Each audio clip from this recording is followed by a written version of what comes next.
Rain lashed my face as I stared at the empty trail, realizing my group was long gone and my map was a soggy, useless mess.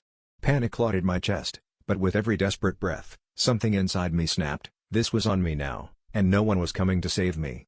My phone was dead, night crept in, and the forest seemed to close around me, whispering every fear I'd ever had about being alone and unprepared.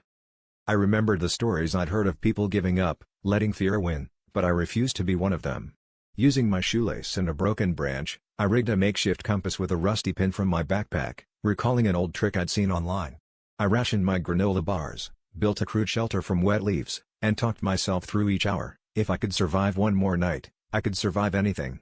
I learned to listen to the wild, the rush of the river, the way moss pointed north, the silence that meant danger, or sometimes, peace. Days blurred together, hunger, exhaustion, hope, and disappointment all tangled up, but every challenge forced me to dig deeper.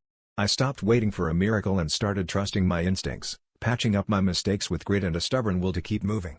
Even when my hands shook and my thoughts spiraled, I made choices, took steps, and built a kind of courage I never knew I had. When I finally stumbled out of the trees, scratched and exhausted but alive, I realized I hadn't just survived the wilderness, I'd survived myself. That wild, terrifying place didn't defeat me, it introduced me to the version of me who doesn't break when things get hard. Sometimes you have to get lost to discover you're capable of finding your own way, and now I know I'll never doubt that strength again.